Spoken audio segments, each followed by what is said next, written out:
अस्सलाम वालेकुम dear students. हम चैप्टर नंबर 9 पढ़ रहे थे और लास्ट टॉपिक में हमने चैप्टर नंबर 9 में कंडीशन ऑफ लेज़र पढ़ी थी। ठीक है जी, कंडीशन ऑफ लेज़र पढ़ी थी।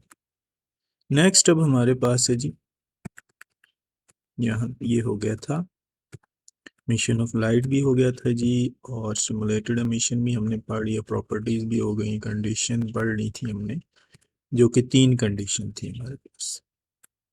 नेक्स्ट अब हमारे पास है, और अब हम पढ़ने जा रहे हैं जी स्ट्रक्चर ऑफ लेज़र, यानी लेज़र की कंस्ट्रक्शन क्या है, उसका स्ट्रक्चर कैसे है, उसको हम पढ़ेंगे। लेज़र का सबसे पहला जो स्ट्रक्चर है उसको हम कहते हैं जी पंपिंग सोर्स। अब पंपिंग सोर्स क्या है, देखें, लेज़र बनाने के लिए सबसे पहला काम ये करना पड़ता है कि एटम्स को एक्साइटेड स्टेट के अंदर लेके जाना पड़ता है। तो एटम को एक्साइटेड स्टेट में लेके जाने के लिए कोई एनर्जी सोर्स चाहिए। तो वो एनर्जी सोर्स जो ग्राउंड स्टेट में मौजूद एटम्स को या इलेक्ट्रॉन को एक्साइटेड स्टेट में ले जाता है, उसे हम कहते हैं जी पंपिंग सोर्स। जिस तरह से आप यहाँ पे देख रहे हैं रूबी लेज़र बन रही है, यहाँ पे सॉलिड स्टेट लेज़र बन रही है। ये जो पाइप नुमा स्ट्रक्चर आप देख रहे हैं ना, इस तरह का, जिस तरह के एनर्जी सेवर होता है उस तरह का जो स्ट्रक्चर आप देख रहे हैं ये कॉइल फॉर्म में, ये स्ट्रक्चर है असल में जीनॉन लैंप। ये जीनॉन लैंप वो लैंप है या वो हिस्सा है लेज़र की कंस्ट्रक्शन में जो कि एटम्स को ग्राउंड स्टेट से उठाता है, यानी रूबी के अंदर मौजूद एटम को एक्साइटेड स्टेट के अंदर लेके जाने का काम ये जीनॉन लैंप कर रहा है।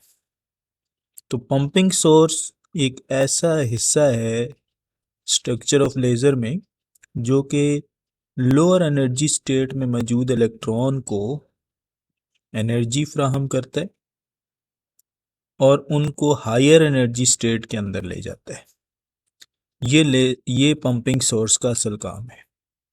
तो पहला जो हिस्सा है स्ट्रक्चर ऑफ लेज़र में वो पंपिंग सोर्स है। It is a device to keep move atom in excited state then in ground state, यानी ज़्यादा से ज़्यादा एटम को एक्साइटेड स्टेट में लेके जाता है ये हिस्सा ग्राउंड स्टेट के मुकाबले में। This produce population inversion. तो इसका असल काम क्या हुआ कि ये पॉपुलेशन इन्वर्जन क्रिएट करता है ये हिस्सा। और पॉपुलेशन इन्वर्जन हमने पढ़ी थी क्या होती है कि अगर ग्राउंड स्टेट के मुकाबले में एक्साइटेड स्टेट में नंबर ऑफ इलेक्ट्रॉन या नंबर ऑफ एटम ज़्यादा हों तो उस हालत को हम पॉपुलेशन इन्वर्जन कहते हैं। ठीक है जी। तो पॉपुलेशन इन्वर्जन क्रिएट करने के लिए असल में हम ये पंपिंग सोर्स वाला जो हिस्सा है वो काम कर रहा होता है। दूसरा जो हिस्सा है स्ट्रक्चर ऑफ लेज़र में वो है जी हमारे पास एक्टिव मीडियम। ठीक है, अब एक्टिव मीडियम क्या है इसको ज़रा मैं समझाता हूँ आपको। देखें, जब भी लेज़र बनती है ना तो लेज़र में हमें क्या काम करना होता है कि उसको ज़्यादा देर तक एक्साइटेड स्टेट में एटम्स को रखना होता है। अब ज़्यादा देर तक एक्साइटेड स्टेट में रखने के लिए हम कुछ ऐसा प्रोसेस करते हैं, कुछ ऐसा मीडियम डालते हैं खालिस मीडियम के अंदर जिससे लेज़र बनाई जा रही होती है, उसमें थोड़ी सी मिलावट ऐसी कर देते हैं जिसकी वजह से एटम जो एक्साइटेड स्टेट में जाते हैं वो ज़्यादा देर तक एक्साइटेड स्टेट में रहना शुरू कर देते हैं। ठीक है, तो असल में जो एक्टिव मीडियम है वो खालिस लेज़र मटेरियल के अंदर एक इम्प्योरिटी है या एक छोटी सी कह लें आप मिलावट है जो कि ये काम करती है कि एटम्स या इलेक्ट्रॉन को ज़्यादा देर तक एक्साइटेड स्टेट के अंदर रखती है। ठीक है, उस मिलावट का कमाल ये होता है कि वो ज़्यादा देर तक जो है वो एक्साइटेड स्टेट के अंदर एटम को रोक के रखती है। तो उस मीडियम को या उस मटेरियल को जो हम इस्तेमाल करते हैं जो ज़्यादा देर तक एक्साइटेड स्टेट में एटम्स को रोक के रखता है उसे हम एक्टिव मीडियम कहते हैं। तो एक्टिव मीडियम असल में मेटास्टेबल स्टेट को बनाने के लिए ज़रूरी होता है। क्योंकि हमने कंडीशन ऑफ लेज़र में पढ़ा था कि पॉपुलेशन इन्वर्जन होनी चाहिए जो कि ज़ीनोन लैंप कर रहा है या पंपिंग सोर्स कर रहा है क्रिएट। उसके बाद मेटास्टेबल स्टेट क्रिएट होनी चाहिए। तो मेटास्टेबल स्टेट जो है ये एक्टिव मीडियम काम करता है। ठीक है जी। तो एक्टिव मीडियम क्या है? The function of active medium is to provide raw material for laser action to occur. इसका मतलब यही है, रॉ मटेरियल का मतलब यही है कि लेज़र लाइट को बनाने के लिए जो सारा प्रोसेस जो है वो चलाने का काम करता है वो एक्टिव मीडियम कर रहा होता है। ठीक है जी। नेक्स्ट तीसरा जो हिस्सा है स्ट्रक्चर ऑफ लेज़र में वो रेजोनेटर है। अच्छा, रेजोनेटर को अगर मैं आपको बताऊं तो जिस भी ट्यूब के अंदर जो है वो लेज़र की लाइट बन रही होती है ना, उस ट्यूब के दोनों सिरों पे शीशा मौजूद होता है, एक सिरे पर दूसरे सिरे पर। एक सिरे पर जो शीशा होता है वो हाईली रिफ्लेक्टिंग होता है, यानी 100% रिफ्लेक्टिंग मिरर होता है वो। जबकि दूसरी तरफ जो शीशा होता है या मिरर होता है वो 90% यानी 90% रिफ्लेक्टिंग होता है, थोड़ी बहुत अपने अंदर से लेज़र की लाइट को गुजरने देता है बाहर की जाने। अच्छा, अब इसका काम क्या है देखें। रेजोनेटर का काम ये है कि जब लेज़र की लाइट बनती है और बनकर वापस होती है, देखें ये 100% रिफ्लेक्टिंग मिरर है, इससे जब लेज़र की रोशनी आएगी टकराएगी और उल्टी सिमत में वापस जाएगी। जब उल्टी सिमत में वापस जाएगी तो दोबारा से वो एटम्स के साथ या इलेक्ट्रॉन के साथ इंटरेक्ट करेगी, दोबारा उनको एक्साइटेड स्टेट में लेके जाएगी, दोबारा मेटास्टेबल स्टेट और पॉपुलेशन इन्वर्जन का प्रोसेस होगा और फिर उसके नतीजे में मज़ीद इंटेंस किस्म की लेज़र लाइट हमें मिलेगी। क्योंकि लेज़र लाइट को जब प्रोड्यूस हम करते हैं तो ये एक चेन प्रोसेस है, ये बाकायदगी के साथ ये प्रोसेस कंटिन्यू रहता है। तो इसको कंटिन्यू रखने के लिए आपको जो है वो लेज़र की लाइट जब बनाते हैं आप इसको कंटिन्यू रखने के लिए आपको ये रेजोनेटर लगाना ज़रूरी है ताकि ये प्रोसेस चलता रहे। अगर रेजोनेटर नहीं होंगे तो ये प्रोसेस नहीं चलेगा। तो रेजोनेटर या इन मिरर का असल काम क्या है? लेज़र की बीम की इंटेंसिटी को बढ़ाना, ये इनका असल काम होता है जी। तो रेजोनेटर क्या है? It is cylindrically tube with reflecting tube sorry mirrors at two ends, यानी दोनों एंड पर मौजूद ट्यूब समेत, ये ट्यूब भी और दोनों सिरे पर मौजूद मिरर भी, ये पूरा स्ट्रक्चर रेजोनेटर कहलाता है। One mirror is 100% reflecting reflect 100% light and the other reflect 90% light. जो 10% लाइट होती है ना वो यहाँ से बाहर निकल जाती है, ठीक है, जो कि हम लेज़र बीम के तौर पर फिर लेते हैं। तो ये स्ट्रक्चर ऑफ लेज़र है, यहाँ पे कंप्लीट हो जाता है हमारे पास स्ट्रक्चर ऑफ लेज़र। ठीक है, नेक्स्ट अब हमारे पास है टाइप्स ऑफ लेज़र। लेज़र की मुख्तलिफ टाइप्स हैं हमारे पास, ये डिपेंड करता है कि आपने मटेरियल कौन सा इस्तेमाल किया। अगर आपका मटेरियल जो है वो लिक्विड है तो वो लिक्विड लेज़र होगी। अगर आपका मटेरियल जिससे आप लेज़र बना रहे हैं वो सॉलिड है तो सॉलिड लेज़र होगी। अगर आपका मटेरियल गैस है, गैस से आप लेज़र बना रहे हैं तो वो गैस लेज़र कहलाएगी। ठीक है, तो सबसे पहली टाइप हम देख रहे हैं जो कि है solid laser. If the laser material is in the form of solid then it solid then laser this laser is called solid laser. अगर आपका मटेरियल जिससे आप लेज़र बना रहे हैं वो सॉलिड फॉर्म में है तो उसको हम सॉलिड लेज़र बोलेंगे। इसकी एग्जांपल रूबी लेज़र है। ठीक है, अब रूबी लेज़र का स्ट्रक्चर ज़रा देख लेते हैं। अब रूबी असल में एक पत्थर होता है जो कि निकाला जाता है पहाड़ों से। ठीक है, उसको फिर ग्राइंडिंग करके मिक्सिंग करके उसकी थोड़ी सी मिलावट करके क्रोमियम की हम क्या काम करते हैं, एक मटेरियल बनाते हैं और फिर उस मटेरियल से हम लेज़र बनाते हैं। ठीक है, ये स्ट्रक्चर ज़रा देख लें। ये एक ट्यूब है जिसके अंदर ये सारा जो है वो रूबी मौजूद है, यानी रूबी का जो पत्थर है विद जो है वो विद मिलावट यानी मिलावट समेत जो है वो मौजूद है।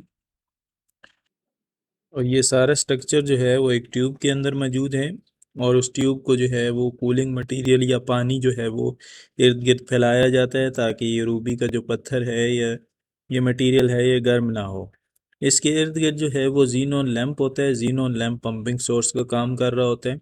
जो कि इस रूबी के जो एटम्स होते हैं उनको एक्साइटेड स्टेट के अंदर लेके जाते हैं।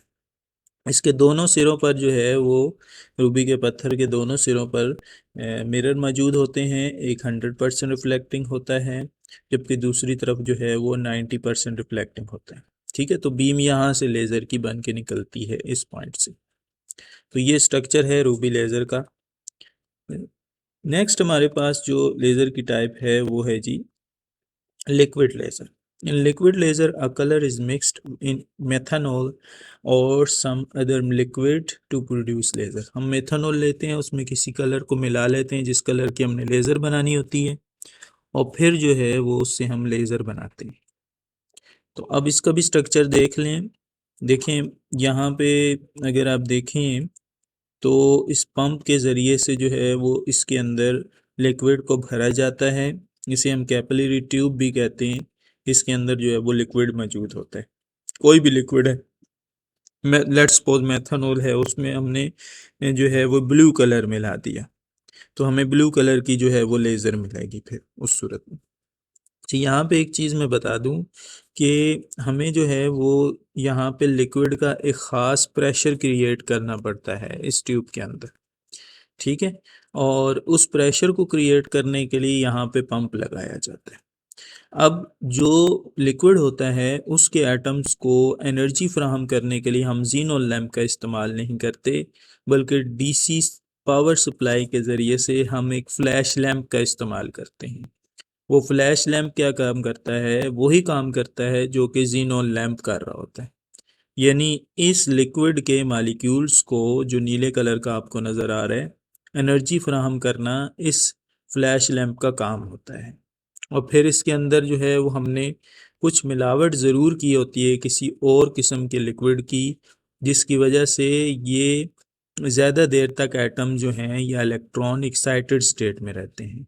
इसके दोनों सिरों पर जो है वो मौजूद होते हैं जी मिरर, एक 100% रिफ्लेक्टिंग मिरर और दूसरी तरफ 90% रिफ्लेक्टिंग मिरर होते हैं। ठीक है, और लेज़र की बीम जब बनती है तो एक ख़ास यानी रास्ते से होकर गुज़रती है और फिर जो है वो आउटपुट के तौर पर हमें मिलती है। ठीक है, तो ये लिक्विड लेज़र है, ज़्यादा डिटेल में नहीं है आपके कोर्स में, लेकिन इसका स्ट्रक्चर आपको कम से कम पता होना चाहिए और इसकी वर्किंग किस तरह से होती है ये आपको मालूम होनी चाहिए। नेक्स्ट अब हमारे पास थर्ड टाइप ऑफ लेज़र है, जो कि है जी हमारे पास गैस लेज़र। ज़्यादातर जो इस्तेमाल हो रही है इस वक्त वो गैस लेज़र इस्तेमाल हो रही है। ठीक है, सस्ती भी है बाकी लेज़र के मुकाबले में। If the laser material is in the form of gas then ये गलत लिखा हुआ है, ये सॉलिड नहीं है बल्कि ये गैस है इधर। ठीक है, अगर आपका मटेरियल जो है वो लेज़र बनाने का वो गैस है तो इसको हम गैस लेज़र कहते हैं। इसी एग्जांपल क्या है, हीलियम नियॉन लेज़र है। ठीक है, जो इस्तेमाल हो रही है आजकल। अब हीलियम नियॉन लेज़र में क्या होता है, हीलियम और नियॉन का मिक्सचर होता है ट्यूब के अंदर। ठीक है जी, और फिर इसको जो है वो एक तरफ एनोड होता है, एक तरफ कैथोड होते हैं। इसको डीसी पावर सप्लाई दी जाती है जब, तो क्या होता है, इलेक्ट्रॉन निकलते हैं यहाँ से। ठीक है, कैथोड रेज निकलती हैं और वो हीलियम और नियॉन के एटम को जो है वो एक्साइट कर देती हैं और वो फिर एक्साइटेड स्टेट के अंदर चले जाते हैं। वहाँ पे पॉपुलेशन इन्वर्जन क्रिएट होती है। नियॉन की मिलावट की वजह से हीलियम के अंदर पॉपुलेशन इन्वर्जन और मेटास्टेबल स्टेट आपको अचीव हो जाती है। ठीक है, यानी जब हीलियम मिक्सचर के अंदर थोड़ी सी मिलावट नियॉन की जाती है जिससे एटम मेटास्टेबल स्टेट में रहते हैं, और फिर जब एक ख़ास टाइम पहुंच जाता है तो यहाँ से लेज़र की बीम बनना शुरू होती है और वो फिर लेज़र की बीम जो है वो आपको इस जानिब से मिलती है, क्योंकि दूसरी तरफ जो ट्यूब के दूसरी तरफ जो मिरर होता है वो हाईली रिफ्लेक्टर होता है और इस तरफ जो आपको मिरर होता है वो 90% रिफ्लेक्टर होता है। इस वजह से यहाँ से आपको लेज़र की बीम मिलना शुरू हो जाती है। ठीक है, तो ये गैस लेज़र है हमारे पास। नेक्स्ट अब जो इसके यूजेस हैं हम नेक्स्ट अगली वीडियो में देखेंगे। ये वीडियो काफ़ी लंबी हो गई है पहले ही, तो हमने इस वीडियो के अंदर जो है वो लेज़र की जो स्ट्रक्चर है उसको पढ़ा और उसके बाद जो है वो लेज़र की डिफरेंट टाइप पढ़े। इंशाल्लाह नेक्स्ट वीडियो में हम इसको कंप्लीट करेंगे चैप्टर को। ओके जी, अल्लाह हाफिज़।